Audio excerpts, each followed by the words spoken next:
Ronald Reagan used his influence within the Republican Party to help secure the GOP nomination for his loyal vice president, George Herbert Walker Bush, in 1988.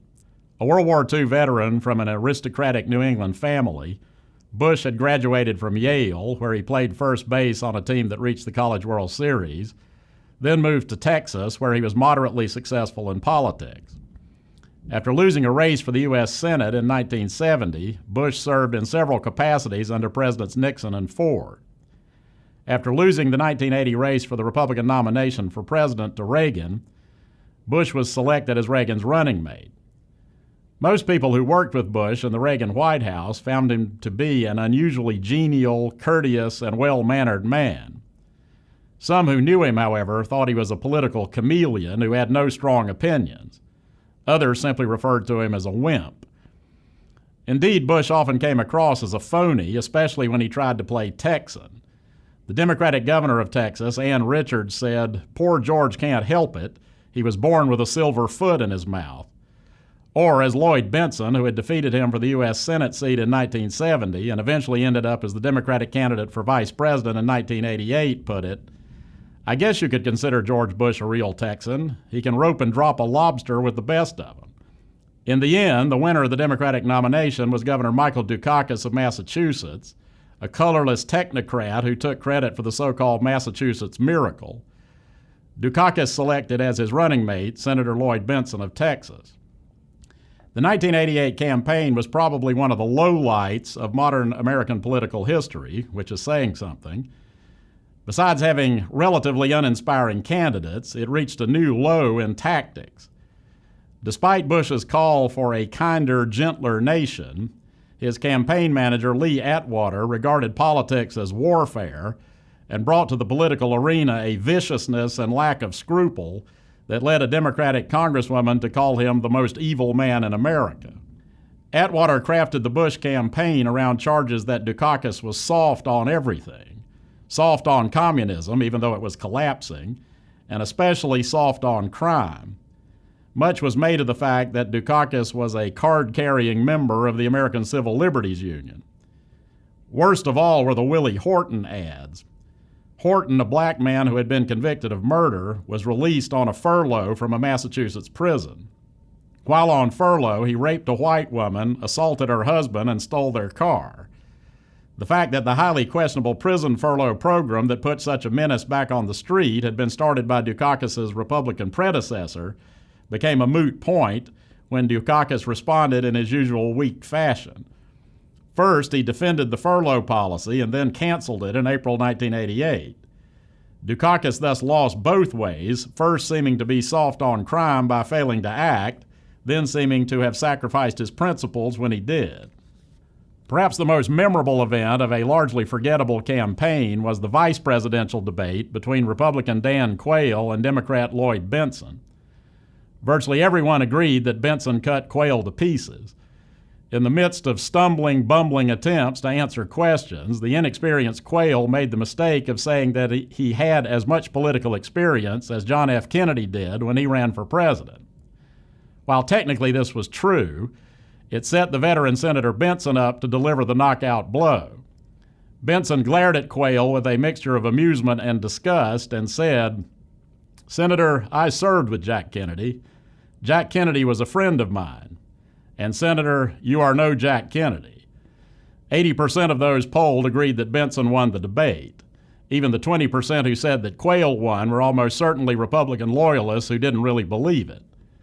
Luckily for Republicans, even Quayle could not stop Bush from winning with 53.4% of the popular vote. But voter turnout was the lowest since 1924, with only 54.2% of eligible voters showing up. And Bush had remarkably short coattails as the Democrats increased their majorities in both houses of Congress.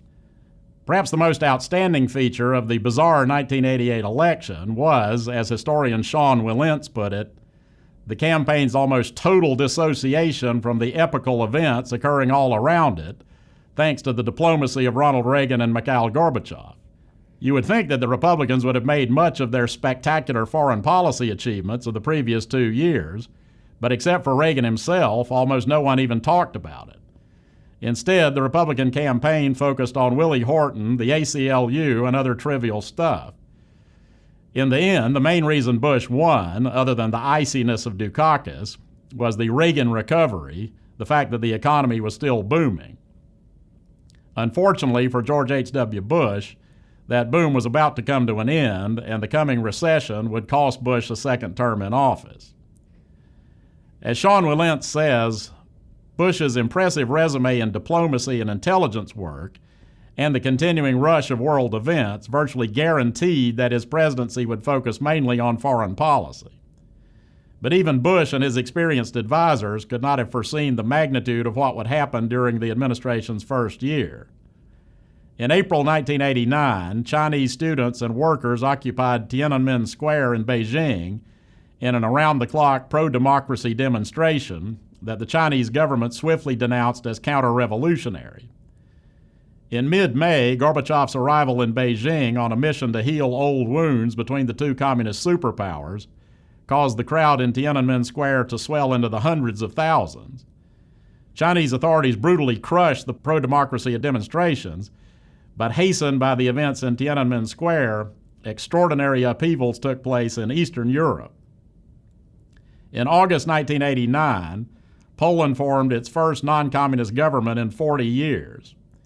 In October, Gorbachev visited East Germany and told its hated dictator Erich Honecker that it was time to step down.